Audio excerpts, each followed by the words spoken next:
టర్కీకి యుద్ధకాంక్ష పెరిగిపోతోంది. రెచ్చగొట్టే ప్రయత్నాలు చేస్తోంది. టర్కీ ఆర్థిక వ్యవస్థ కుప్పకూలిపోయింది. వాళ్ళ లీరా డౌన్ అయిపోయింది. రూపాయితో పోల్చుకుంటేనే భారీగా డౌన్ అయిపోయింది. ఒకప్పుడు 20-22 రూపాయల నుంచి ఇప్పుడు 2.5-3 రూపాయల దగ్గరకు వచ్చేసింది. డాలర్తో పోల్చుకుంటే వేరు, కానీ మనతో పోల్చుకున్నప్పుడు తేడా వచ్చేసింది. అట్లాగే అక్కడ తీవ్రమైన సంక్షోభంలో ఉంది. ప్రజా తిరుగుబాటుని అణచివేయగలిగాడు. తన చేతిలో ఉన్నటువంటి మత ఉన్మాదుల ద్వారా, మత సైన్యం ద్వారా, అట్లాగే తన చేతిలో ఉన్నటువంటి సైన్యం ద్వారా.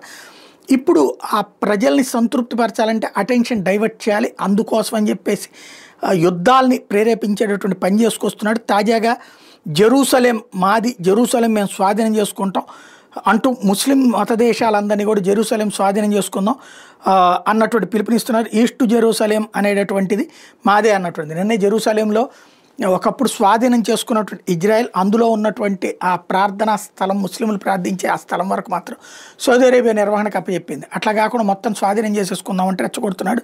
దానికి ఆల్రెడీ నెతన్యాహు వార్నింగ్ ఇచ్చినా సరే ఆగట్లేదు. తద్వారా రెచ్చగొట్టే ప్రయత్నాలు చేసుకొస్తున్నాడు.